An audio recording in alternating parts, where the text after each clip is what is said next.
So you want to be a dice maker? Great, you've come to the right place.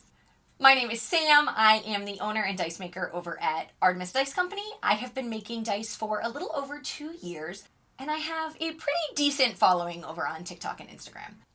One of the questions I get asked the most frequently on my social media platforms is how people can get started in dice making. Unfortunately, this is not the easiest question to answer in short form videos. So I've decided to hop on over to YouTube so I could do some really great in-depth tutorials and help people dive into the world of dice making. While I am by no means an expert, I do think I've been working in this field long enough to be able to provide some insight to people who want to get started in dice making. I am going to be starting with the very basics. So if you're more of an advanced beginner or an intermediate dice maker or even resin worker, some of these first videos might be a little boring to you, but stick with me. I promise I'm going to get into some fun stuff as well. I just want to start with the very basics so that everybody can follow along.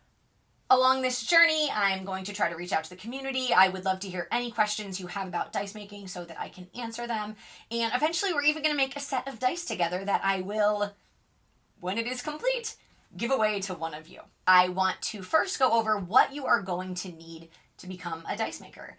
We're going to start with the bare minimum because this can be a really expensive hobby, and if you're not prepared for that cost, it can be really daunting. But you can cut some corners. In the very beginning, my first ever set of dice I made was made out of an old eyeshadow palette because I didn't want to buy any colorant until I knew I liked this hobby. So there's definitely ways to get around it, and I will talk about that. I'm also going to link almost all the materials in the description below. They are Amazon affiliate links, and you obviously do not have to buy what I am recommending, but I did want to recommend items that I actually use in my everyday life to get started. All right, are you ready to learn how to make some dice? Let's go. First, you're going to need one of these. Respirator with cartridges that filter out VOCs or volatile organic compounds. The next thing you're going to need is a pair of nitrile gloves. It's pretty obvious that you're going to need is resin, some mixing cups of some sort, and something to stir your resin with. You can just use wooden popsicle sticks. I do like these silicone ones because they're reusable. I apologize that this one is so gross. I thought I had a new one and I did not. Any kind of silicone mixing cup will do.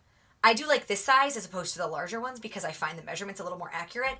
And the ones I have linked down below are actually these ones because I love that the lines are dark, they're in black. I find the measurements are so much more accurate when you can actually see them. The next thing I would definitely recommend you having is some type of a silicone mat, or you could use wax paper or parchment paper, just something so that you don't destroy your workspace. But I would highly recommend something silicone because otherwise if that resin gets stuck on your table, you're never going to get it back off. And I guess this is technically not like a major requirement, but I highly recommend you get some 91% isopropyl alcohol. This cleans up resin better than anything else I have found on surfaces, and it's like $1. So, you know, not essential, but just get this. You will absolutely need some type of mold for making your dice. This is just a standard 7-piece mold that I made. I actually recommend that you get started with just a single D20 mold. Something like this from Warpy Dice is perfectly acceptable. If you want to start with something a little bit bigger, this is a D20 chunk mold. I made this one, but Nano Lab Maker does sell 30 millimeter chunk molds if you want to start with a little bit of a bigger surface. But the investment on even just one of these molds is so much less than a full slab mold. And if you just want to see if you like this before dumping a lot of money into it, I definitely think a single D20 mold is the way to go. And then you can always buy a slab mold after that if you have determined that you really like the hobby. I want to caution you against buying any of the wish molds or the molds on Amazon. They're going to make your life so difficult. You're going to think dice making is so much harder than it is, and you're not going to get good results. It's a waste of money. You're just going to be throwing away the cost of your materials. Next, you are going to need some kind of colorant. You can use mica powder like these that I got from Mad Micas. I have linked some below that come from Mayspring. It's a really great mica company where the mica is ethically sourced. Or, as I said, you can use eyeshadow. If you have an eyeshadow palette that you don't like, use it. Start with what you have because you might end up hating this and you don't want to spend all that money. You could also get like some alcohol inks, like this one from Pixis. Alcohol ink is going to make your dice translucent, whereas the mica powder is going to make it opaque. I do think starting with opaque dice is really great for beginners though. I didn't mention it with the respirator because I am a glasses wearer, but if you do not wear glasses, I definitely recommend face protection. I used to when I cast, and unfortunately because of my glasses, it always fogged up the masks and I just couldn't see what I was doing. And the last thing you're going to want is a lighter to pop surface bubbles. If you just want to see if you're going to love this hobby, then this is all you need. Oh, before I forget, I also want to mention a lab coat or clothes that will cover your entire body that you don't care about is also something that I would highly recommend. So if you have an old beat up hoodie that's going to zip up and like cover your wrists and stuff, that's fine. I use a lab coat because I make a mess and it covers everything. I also recommend working in pants, jeans, again, something you don't care about. That's where we're going to leave this for now. I'm going to let you have a chance to explore some of the materials and see things that you might be interested in purchasing before you start trying to make dice. And when I come back next week, I'm going to do a deep dive into the different types of resins, the differences between them, and what you may or may not want to use getting started. If you have any questions about getting started with dice making, please leave them in the comments below, and I will be sure to answer as many as I can. That's it for now, and I will see you next week where we will talk about some of these materials a little more in depth. Resin. Resin is arguably the most important material you're going to need before you can start making dice. And today on So You Want to Be a Dice Maker, I'm going to talk about the different types of resin and give you a better idea of what you might want to purchase. If you're just finding my channel for the first time through this video, my name is Sam. I am the owner and dice maker at Artemis Dice Company, and I am doing a YouTube series about how to get started in dice making. In my first episode, we talked about the materials you're going to need to get started making dice with resin, and today I'm going to talk a little bit more in depth about resin. If you were to go to Amazon right now and type in epoxy resin, you're going to find a ton of options, and it might actually seem really overwhelming or confusing. So I'm here to try to make that a little bit easier for you and just maybe explain some of what you are seeing. First of all, you might be asking, what the heck is epoxy resin anyway? Epoxy resin is basically an adhesive. When it cures, it is a hard, glossy substance. It's in the same family as polymer and plastic. Essentially, it is a two-part liquid product that when you combine them and give them enough time to cure, they should become this hard finished substance. There's a lot to know about working with epoxy resin, and there is a pretty steep learning curve. Aside from that, making dice in general, I think, is harder than making things like most types of jewelry, because the mold does require a lid, and that makes the whole process a little bit more complicated. So I want to explain as much as I can to get you started using the right material the first time. When I started working with resin, I'm pretty sure I started with Art and Glow. This did present problems, however, because like most resin workers can tell you, Art and Glow had changed their formula and the batches were coming out super yellow. So I was really struggling in the beginning because all my dice were turning yellow very quickly, and that is not something that you want to see. Epoxy resin can turn yellow, especially if you set it in high heat or direct sunlight, but otherwise it shouldn't turn noticeably yellow, and especially not as quickly as that was happening. So I have steered away from Art and Glow ever since, even though I have heard that they have changed their formula back. Maybe on this channel someday we can explore Art and Glow again together. There are lots of different varieties of epoxy resin in terms of like how they can be mixed. For example, I use a 1-to-1 ratio across all resins that I use, but there are 2-to-1 ratios. Most of them are by volume and not by weight, but this is all really important stuff that you're going to want to check, preferably before you order the product so you know what you're getting into. Though I don't use any 2-to-1 ratio resins, I have heard that 2-to-1 can be a little more forgiving with the actual measurements. 1-to-1 is pretty strict. You want to make sure that what you pour in your mixing cup is exactly a 1-to-1 ratio. I actually bought those mixing cups that I showed you in the first episode that have dark black lines on them because I find it's much easier to make sure I'm pouring the correct ratios with that. There are lots of silicone mixing cups that have just kind of clear lines. I personally find them harder to read, but if you don't, that is fine. Also keep in mind that not all mixing cups are the same. I have had a lot of problems with the plastic ones, with the ratios just not being accurate at all. So if I were you, I would stick to this smaller size unless you are absolutely certain that a larger size is accurate measurements. I personally have not found larger mixing cups that are accurate, and because of that, I did have a lot of soft cures. So I find it's best to stick right around this size, which is pretty standard size. Sometimes it even comes with the resin that you purchase. Now, let's talk about Resin Brands. This is the main resin I use. This is actually smaller size than I normally get, but I was trying some new stuff out, and that's why I got a smaller size.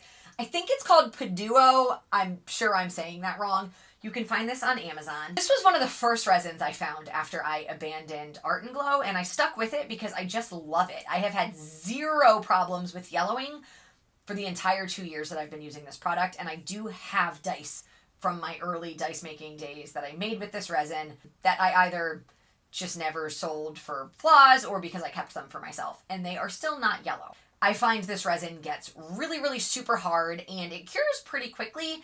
The cure time on the info packet, I believe, is 8 hours.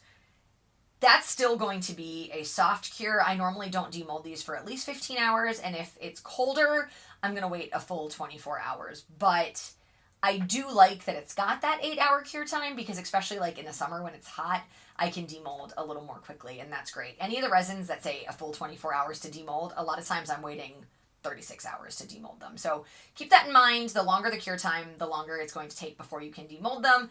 But even still, if you're going to try to demold right at that 8-hour mark or 15-hour mark or whatever the resin is telling you, it might still be wise to wear gloves because they really are not fully cured for 3 days. However, with Paduo, I do find that they are normally nice and hard well before 3 days, which is great. Other than the cure time and whether or not your resin of choice resists yellowing, what other things do you need to know before purchasing a resin? One of the really cool things, well, I think is a cool thing about the resin I use, Paduo, is that it is considered a low viscosity resin or a very thin resin. There are a number of reasons why somebody might want a thinner resin. For me personally, I really like it because I tend to be a little bit lazy. A lot of dice makers will swear that when you are working with inclusions, whether it be organic inclusions such as moss or flowers or something that's maybe 3D printed or little sculptures, most people will insist that you dip those inclusions in resin before you put them in your mold. I used to do it that way, and I found it to be an incredibly messy process, and I hated it. So I stopped doing it, and I just put the inclusions in my mold and dumped the resin on top and sort of mix them around a little bit to get any air bubbles out, and that's worked really well for me. It turns out that's because I use a low viscosity resin. Because it's so thin, it is possible to get into all of those little nooks and crannies, and it prevents a lot of the problems that I would probably find if I was doing that same method with a thicker resin. I also think low viscosity resin is really great for beginners, especially beginners who do not have a pressure pot, because when you have thinner resin, it is a little easier to work with. You don't have to stir it as roughly, which can create less bubbles. Also, because you're working with a thinner resin, it's going to pour thinner. You can pour up a little bit higher. This is a conversation for another video, but do I think that you can have absolutely no bubbles if you don't have a pressure pot? I don't. I've never been able to achieve that. Some people have. You're probably not going to get good information about that from this channel, however. So if you are starting out and you do not have a pressure pot, I highly recommend a low viscosity resin. And if you don't know where to start, you can find Paduo on Amazon. That's Puduo. And they have all sorts of various sizes if you want to start with just like a little trial size. That is a really great resin for beginners. Now, why might you not want a low viscosity resin? There are some very popular dice making techniques that we are going to cover in a later date that don't benefit from using a low viscosity resin. One of the main ones is the Petri method, which is a method where you drop alcohol ink onto the surface of your molds, followed by a sinker, normally a heavier alcohol ink, and try to get an effect that almost looks like what you might find on a Petri dish. It sort of looks reminiscent to those bacterial cultures that you might find looking at a Petri dish. That method does not work with a low viscosity resin. I tried it for years, literally my entire dice making career, and could not figure out how to make the Petri method work successfully until somebody finally said, hey, your resin's super thin, use a thicker one. And I did, and it worked. The other popular technique that is not going to work as well with a low viscosity resin is dirty pours. I have had some successful dirty pours with my thinner resins, but I have always wondered why my lines weren't as thick and clean as other dice makers. Because there are so many resins on the market, as you may imagine, there are a lot of options for a thicker or a high viscosity resin, if that is what you're interested in. This one from Pixis is the one that I like to use. Pixis is the brand of alcohol ink that I use the most frequently, and that's why I decided to try this resin. When I tell you it is thick, when I poured it for the first time out of these bottles, it came out like mud. This is so much thicker than the resin I am used to working with, but that was the point. So this is just Pixis Diamond Resin. This is the one that I would recommend if you do want a thicker resin, if something like the Petri method and dirty pours is something that you really want to be able to do well. I highly recommend this one. I think it turns out beautifully. It is a 24-hour cure, so I don't demold it before 24 hours, but in my experience, it is like rock hard at that 24-hour mark. So this is a great resin. You wouldn't have to wait more than 24 hours to demold it. And this is the one that I would at least recommend for now if you want to start with something a little bit thicker. There is a third type of resin that you probably will not need if you are just starting out. This one is art resin, and this is another lower viscosity resin. I think it's a little bit thicker than the Padua, but not by a ton. And this one is specifically recommended for deep pours. So a lot of people who are making really large items with resin might want a deep pour resin. It's going to be less cloudy. A lot of times you won't need as much of it. Basically, when resin cures, there's shrinkage that can happen. And in any of the info sheets that come with all of these resins, it should actually tell you what the shrinkage rate is.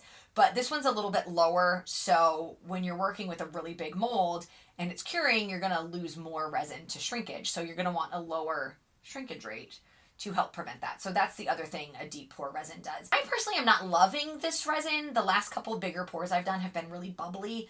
I don't know if it's the resin or if it's something I'm doing wrong. So take this with a grain of salt. It is a beautiful resin. It cures crystal clear and rock hard. But again, none of the techniques we're going to be going over at this level, sort of the beginner, intermediate level, are going to require the use of a deep pour resin. And they do tend to be more expensive. So I don't think you'll need it unless this is something you're ready to explore. Even if you want to make like 30 millimeter D20 chunks to get started, you really don't need a deep pour resin. I don't even always use a deep pour resin for my 40 millimeter chunks. So you can easily get away with using one of the other two resins I've recommended.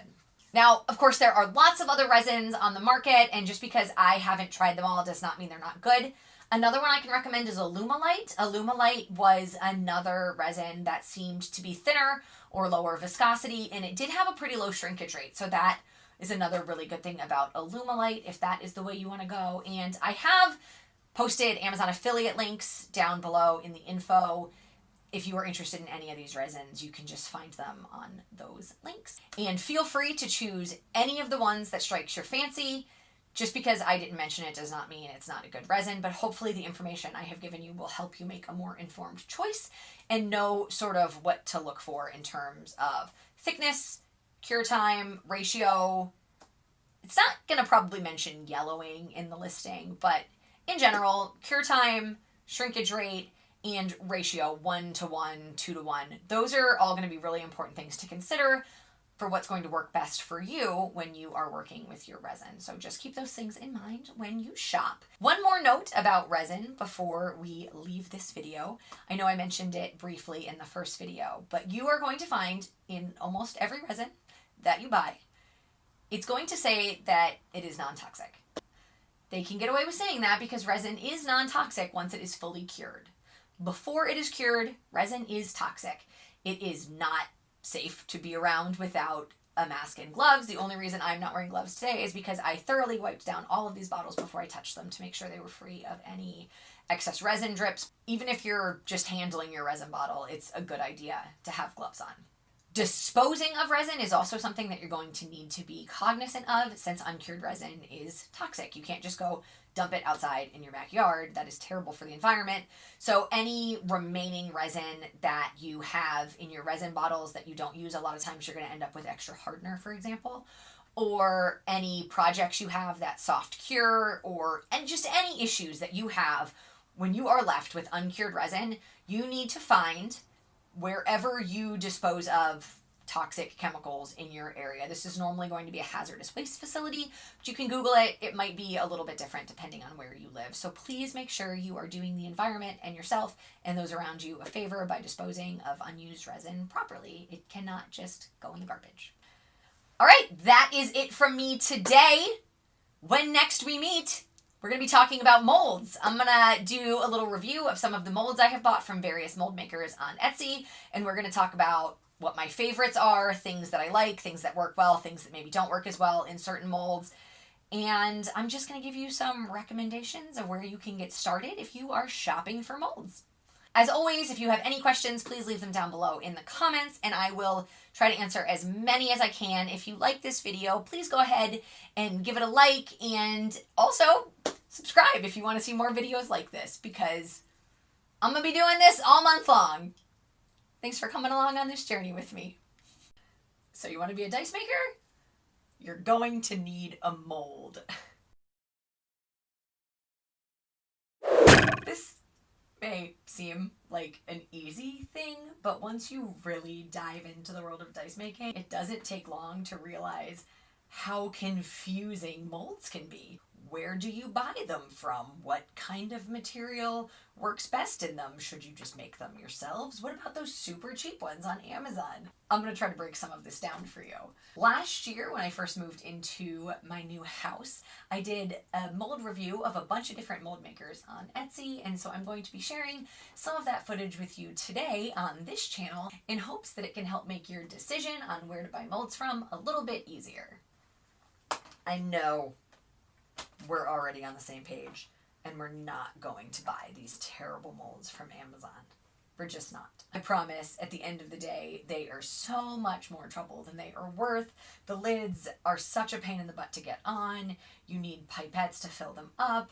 They just never look good, and especially if you don't have a pressure pot, you're putting in an awful lot of time and effort and wasting a lot of resin on something that's really not worth it. So, if not Amazon molds, then where should you start? May I recommend Etsy? In my time as a dice maker, I have bought molds from a lot of different mold makers, and I actually made it my mission last year to review quite a few of them on Etsy because I didn't really have functional masters at the time, and I was moving into a brand new house, and it just seemed like a really great project. I did buy the terrible Amazon molds because I bought them before I actually started talking to dice makers, and I didn't know how bad they were. But very quickly I realized that, bought a pressure pot, and decided to get a slab mold from a real mold maker before I tried my hand at making my own molds. The first ever slab mold that I bought was on Etsy. The company I got that very first mold from was actually Warpy Dice, who you can still find on Etsy. I definitely recommend them. The quality was very good. If I had any complaints, it would just be that the numbers are not indented very deeply into the molds, so it's very easy to oversand and sand off the one face, especially as a beginner when your sanding is probably not going to be amazing yet. Anyway, this is kind of a crucial problem. So if I did have one complaint about the Warpy Dice mold, it would be that. But otherwise, the key system was great. They were very easy to understand. Nice, crisp, clean lines. I never really saw any flaws or issues with the mold, and I used the crap out of that first slab mold. I probably did 25 pours out of it. Last year, when I wanted to do these mold maker reviews, I did buy more molds from Warpy Dice because I just wanted to include them, and just because I'd already worked with them, I didn't think it was fair to leave them out of the conversation. So I'm going to show you the unboxing video that I did when I got those Warpy Dice molds, and I'm going to show you what I made with them. Unfortunately, I had some problems with the audio on this file, so I'm just going to sort of let you know what happened while I was unboxing this mold. First of all, I'm explaining that I ordered 3 single molds from Warpy Dice. I ordered a sprue mold from Warpy Dice, which we will talk about in another episode down the line. But what I really want to address is these 2 cap molds that you see me making Infinity Stone inspired dice out of. They both looked beautiful. They were called B grade molds on their website, but I couldn't find a single problem with either of the molds, either before or after.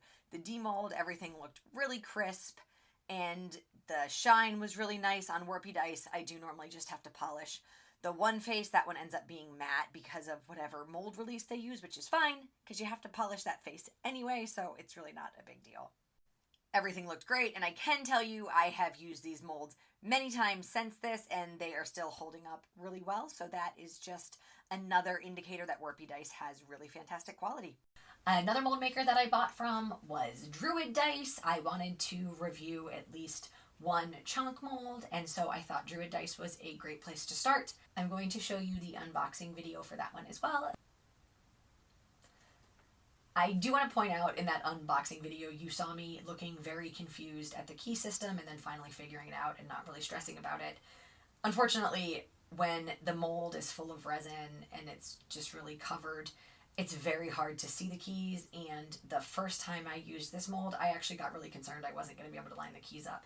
Going forward, I had to take a Sharpie and black out one of the slots so that I could tell exactly how it lined up. But for me, this was a miss. If the keys are so confusing that you can't figure out how to line it up when they're covered in resin, that's a no for me. So great mold, really good quality. It was nice and shiny, nice crisp, clean lines, but not being able to figure out where the keys line up was definitely a negative for me. I also reviewed this mold from Dueling Dragons Dice, and I'm gonna show you that now. The next one is from Dueling Dragons Dice. Love the packaging. Oh, and there's a little card. This is top-notch packaging. And then it came with some instructions, which is fantastic. I think this is the one that I bought 2 molds from that are exactly the same. I like the font. And I'm going to be sending one of them to Whitney over at Smoking Glue Guns, and I'm going to make her a D20, and she's going to make me a D20. We're going to switch. So that's going to be fun. And honestly, right off the bat, these molds look great. Really clean lines. I don't know what they used for the keys, but they like really stay in place. Almost looks like little bolts or something. It's pretty clever. We'll see how it goes. One of the things that I had originally thought was actually super cool about this mold was the key system. Unfortunately, it turned out to be more of a negative than a positive. I think the idea had been to make the keys with something unique so that it would kind of lock in and not lift, almost like little bolts or something, but I find the opposite ends up being true. I get a lot of lifting on this mold, even when I weigh it down. I've actually never made a dice with this mold that didn't have at least a slight raised face.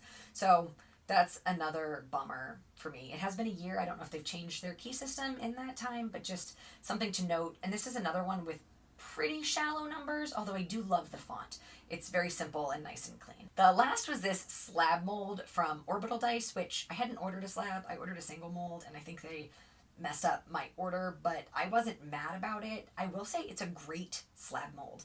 It is another one with some shallow numbers. This is just something, I don't know, maybe I'm the only dice maker that has a problem with oversanding faces, but I don't think I am.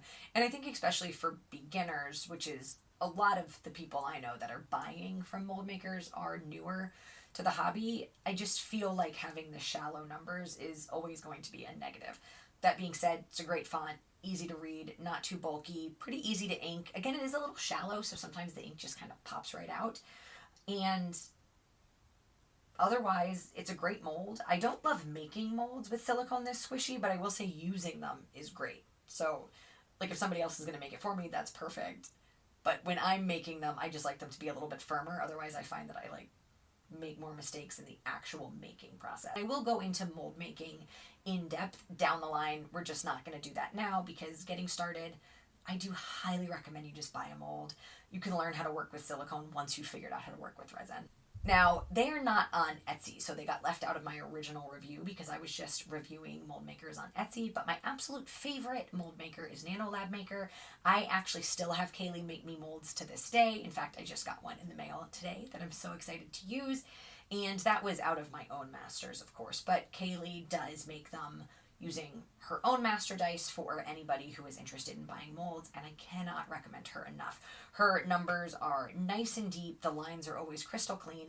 If you have any problems, she is so quick to offer a refund or a replacement. I've never had problems working with her.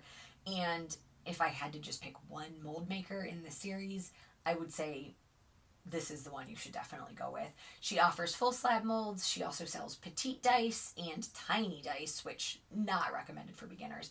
And then of course there are chunk molds. Now this one is actually a Magic the Gathering spin down chunk, and I'm using this one for the video because the mold is quite a bit newer. If you are getting started in dice making and you don't want to do the full cost of buying a slab mold, getting one of these 30mm D20 molds from Nano Lab Maker is a great place to start. It's much cheaper and it's a big enough item that you're really going to be able to see what you're doing. So if you really need just one recommendation at the end of this video and you're not sure where to start and you're just going to go on my word, definitely Nano Lab Maker is the one to go with. I would say second, followed by Warpy Dice and then Orbital Dice. That's it for today. If you liked this video, please click like. If you want to see more videos like this in the future, click subscribe. And, you know, come back tomorrow because we're going to make a set of dice. We're actually going to make a full set, and then we're going to make some singles in some of these molds I just showed you. So we're, in essence, going to do another mold comparison right here on the channel. We're going to make some dice. What? Welcome back to So You Want to Be a Dice Maker. I'm Sam from Artemis Dice Company, and all week I've been walking you through how to get started in dice making. So far, we've talked about the materials you need to get started. We've done a deep dive into the different types of resin that are available to you. And we've talked about molds. That is, where you can buy molds. We'll talk about how to make them later in this series. If you've gathered up the materials you need to get started, and you've picked a resin that's right for you, and you have purchased a mold, it's time to make some dice. First things first. Let's go. The first step to beginning any dice pour is making sure you have all of your materials ready. Here I'm just gathering my resin, my mixing cups, and my silicone stir stick. I very slowly pour the resin into my mixing cups. I normally do the same part first every single time. Hilariously, I normally start with the resin, and for this video I definitely started with the hardener, so that's sort of funny, but I do find that by always starting with the resin every single pour, it helps me make sure that I'm not doing 2 parts hardener, for example, which is a mistake that can happen if you're not being careful and really paying attention. I'm working with a lot of resin today, so I filled up 2 mixing cups, one with resin and one with hardener, and then I combine them into a larger cup so that I can stir them. For the most part, I'm trying not to speed this video up too terribly fast so that you can see what's going on, but mixing resin is really boring, and you're going to be mixing your resin for probably 3 to 5 minutes. It should say on your resin how long it's recommended that you mix it, but keep in mind this is just an average. You're always going to want to make sure your resin is very, very well mixed, because if it's not, that's when you can get soft cures and sticky dice and things like that. You're also going to want to scrape the sides of your mixing cup and the bottom while you are stirring, as well as combining it all together. This just all helps prevent some of those soft cures and resin issues we've talked about. Now, for your very first dice pour, I recommend you start with one single colorant. I decided to start with this beautiful black mica powder from Mad Micas. This one is called Zero Gravity, and it's basically a black mica powder that has some glitter in it. And the reason I chose to do this pour with it was quite simply because it's new and I was really excited about it. For your first dice pour, I highly recommend that you choose a color the exact same way. Just pick something that you think is really pretty and you want to see how it's going to turn out in some dice. I added a little bit to the mixing jar, and then as you could see after stirring it up, I added a little bit more because it just wasn't dark enough. This is going to happen with you as well. Just take your time and make sure you're getting the consistency and the amount of color and saturation that you were hoping for. Knowing your materials well is such an important part of dice making, so it's really worth it for you to take the extra time every time you're working with something new and just really understanding how it's going to mix and how everything's going to come together in your resin. Now, the very first mold you saw me fill up was just one of those single cat molds from Warpy Dice, and now, as you can see, I have moved on to the full slab mold from Orbital Dice. I am pouring a little bit high. I don't like to be right over the mold, just to let the resin come out in a little bit of a thinner stream. And then here you see me topping off that first one I filled up, and then I'm going to go back and top off the orbital mold as well. I do this when I'm doing multiple pours with the same thing. I like to give each mold a little bit of time to sort of sit and settle. A lot of times what's going to happen is some air bubbles are going to pop up and you're going to end up having a little bit of extra room for resin. Now here what I'm doing is taking my lighter and popping any of the surface bubbles that I'm seeing. And then I'm topping it off a little bit more, because as you can see, when you pop a surface bubble, you're going to have more room for resin. Also, you want to make sure that the resin is overfilled slightly. I sort of like to make sure there's a little bit of a dome or a bubble in each of my dice slots, and that tells me that I have filled it with enough resin. So I'm going to do that with the slab molds and the individual molds. And what I just did there was I put an old mold on top of that mold. I use that as like a weight to help keep the lid of the mold from like lifting and causing any problems. I do the same thing with all of them, even though you might not see it all on camera. The third mold we're filling up here is just the Nano Lab Maker Magic the Gathering spin down mold. This one is a very large dice, so there's going to be more shrinkage. So, same thing, just pop the bubbles, make sure you don't have more room for resin, and make sure it's nice and domed before you cap it. And here I am putting another old mold on top of it as a mold weight. Finally, we are moving on to the Dueling Dragons mold. This is the one with the wonky keys that look like bolts. I'm trying to go slow and make sure that they're filled properly and that they're domed. But other than that, there's not really a lot to focus on here. This final Warpy Dice mold is actually going to be a control group for us. We're going to not put that one in the pressure pot. When we demold, I'll be able to show you the difference between a mold that was in the pressure pot and one that was not. That's it. We made some dice. Now they're going to hang out in the pressure pot for 15 to 24 hours. Tomorrow I will be back to demold them.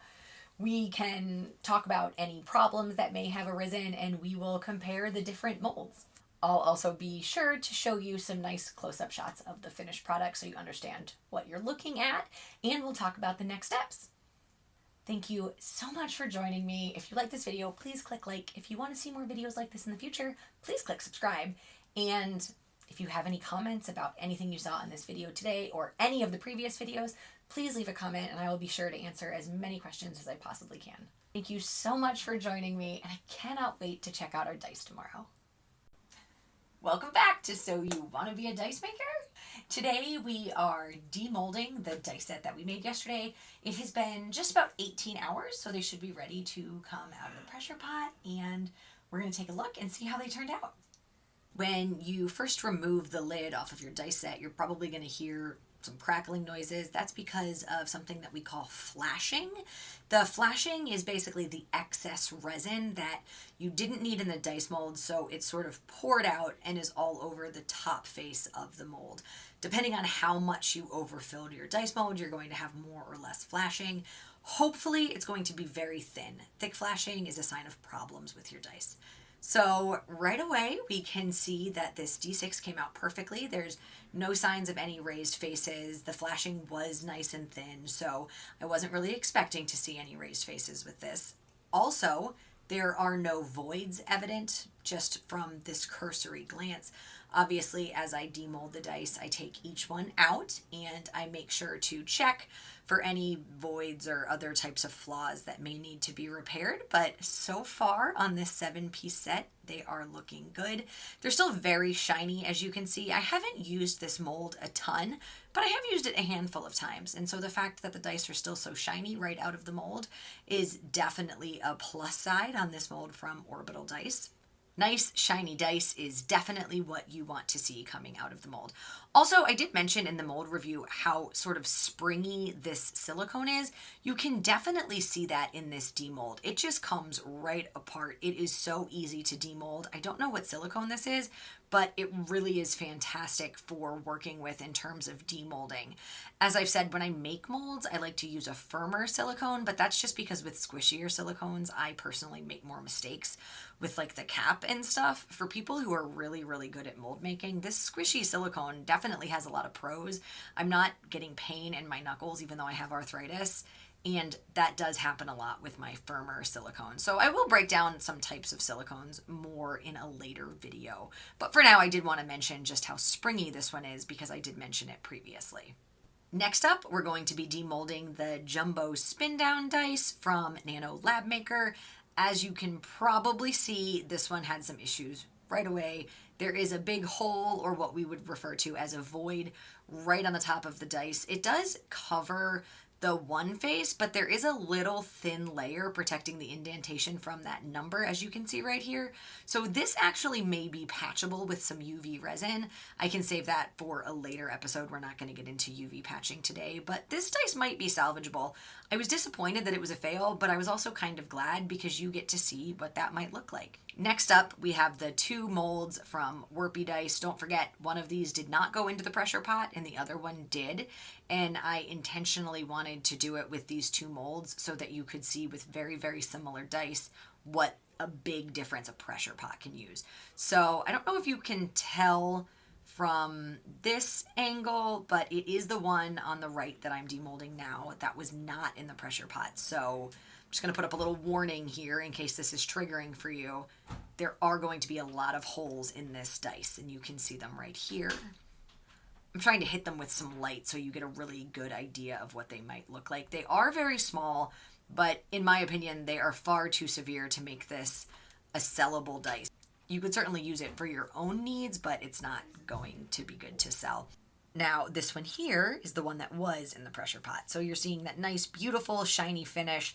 The other one seemed so much more dull. And again, that's just because of all those teeny tiny bubbles. Some so small that you can't even see, but they would create a more matte effect on the dice. Now, the final mold is from Dueling Dragons dice, and this is what I was talking about, unfortunately, in the mold review.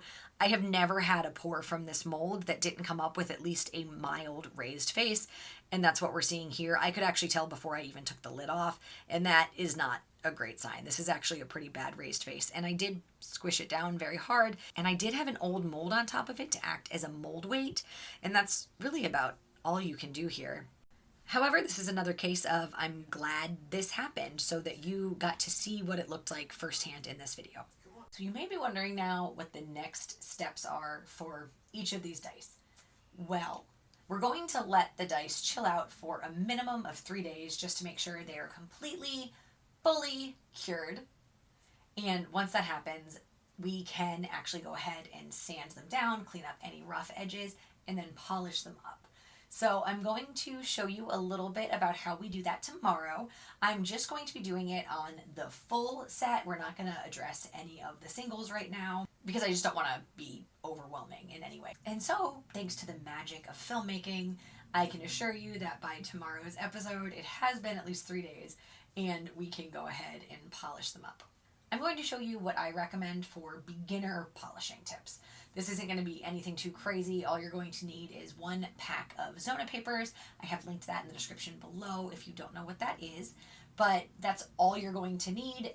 Bonus points if you want to get a bottle of Meguiar's polish.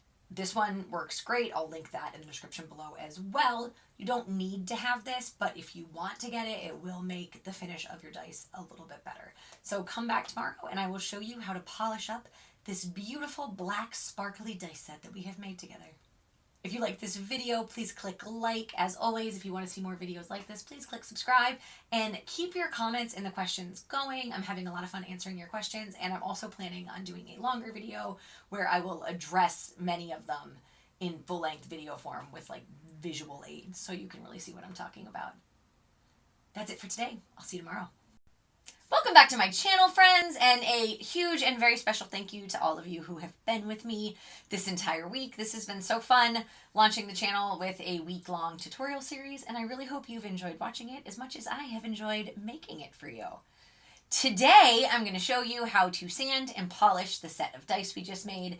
I had originally planned on showing you the entire process with all 7 of the dice, and I think it's been so long since I polished this way that I forgot how long it takes. So I'm going to show you on the D6, and essentially we're really just going to polish one face because it's going to take that long to get the shine to the level that we're going to want it.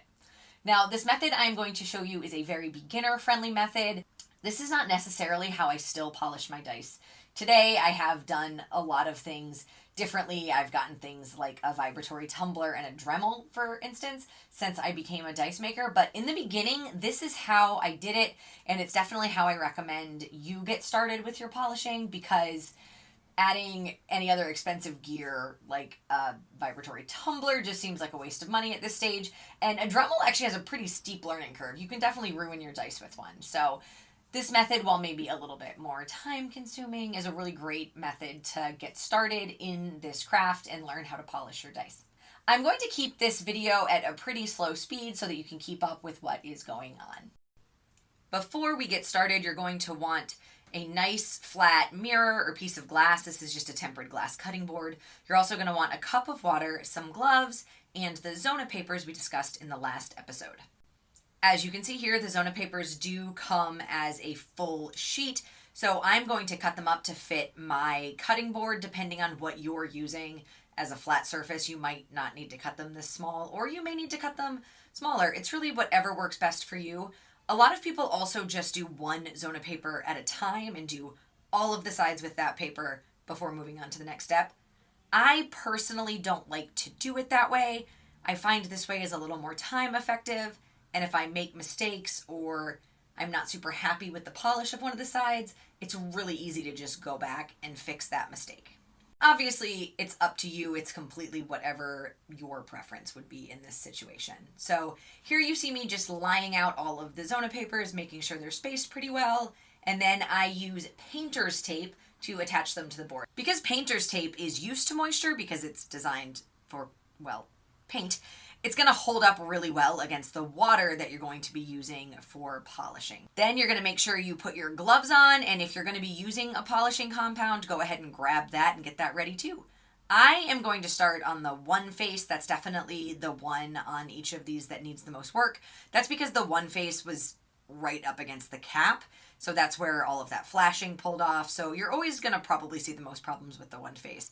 I am going to polish this on the first Zona paper, which is a green Zona paper, until it is completely matte all the way across the face. If you still see a shiny little circle in the middle, it is not done yet and you're going to want to keep going. Definitely check it frequently though, because you do not want to oversand that one face and lose the number. So checking it a lot is going to help make sure that you don't lose that.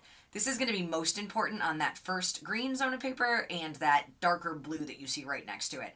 After that, it's going to be a little harder to oversand with the Zona papers that are remaining. Now, I go through the pink, and if I think it's got the matte that I want, that is when I'm going to move on to the last two, which is like this light blue or teal and the white. And that is where I add my polishing compound. Now, again, this is an optional step. You don't need to use the polishing compound, but if you do, I recommend using it at a minimum of on this light teal and the white Zona paper. Now, unfortunately, the shinier it gets, the more you can see the imperfections. And once this was fully polished up, I was really unhappy with how that one face looked. You can see me here doing extra passes on that light teal. I'm really just trying to save it, but there's a lot of micro scratches. And honestly, there's even a little bit in the center of the one that I just don't think I polished well enough when I first started. So despite really trying to save this face here, you're going to see me try again on this white. I ultimately was not happy with it, and I'm going to start over. Now, when starting over, it is not always necessary to start with the green. I'm actually going to be starting with the dark blue in this situation because I really don't want to oversand that one. It is pretty shallow, and I think the dark blue is going to do a good enough job. So here you see me starting over, and this can happen, and in fact, it does still happen to me to this day as a dice maker. Unfortunately, sometimes you just don't see all the imperfections until you get it nice and shiny again. And in that case, I just felt like it really did not look good. So I decided to start over. I'm going to spend a lot more time on each Zona this time around. These ones that I'm working on right now, the sort of light blue and the pink, do the best job of getting the micro scratches out, so I'm really spending a lot of time on this. This is only sped up 2 times. Imagine, if you will, this times 2. That's how long I spent on each of these colors on my second pass through. I'm liking it a little bit more now, so I'm going to very nervously move back onto the polishing paste. And I did at least 100 passes on both the teal and the white. I counted. You do see me going in circles. I should have mentioned that sooner. That just helps make sure it stays even. If you prefer, you can also go up and down, left and right. But if you do that, you're going to want to make sure you rotate the dice every 10 to 15 passes, depending on your sanding method of choice. So here we go. I spent forever on this polishing step, as you can probably see here, but I was feeling a little bit more confident that it was going to work out this time, and you're going to see here in just a second. It is looking much better, but still a little dull. So I took some LA Awesome on a little swab just to clean up the face, and perfect.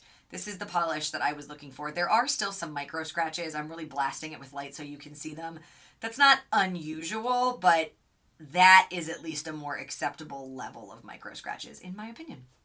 And that's it. That is essentially the process of polishing, I guess, one face of your dice. You're going to now do that with every single side that touches the cap, or honestly, I mean, at this stage in your dice making journey, just clean up any of the faces that look damaged if there's any rough edges or scratches or things like that. Sometimes you'll have a side touching the cap that looks perfectly fine. Just leave it alone. At this point, I don't know if it's worth you stressing out over it. And you could certainly go back and just polish those faces with just the light blue or that white zona paper. So that is going to be a decision I'm going to leave up to you. But now you know the basics on how to polish your dice. That is going to be it for the week. I will be back next week, and we're going to talk about inking our dice.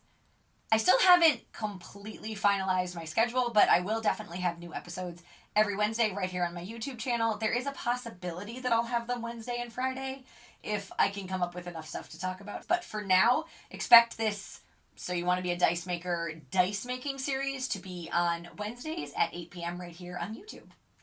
If you like this video, please click like. Please, if you want to see more content like this in the future, please click subscribe.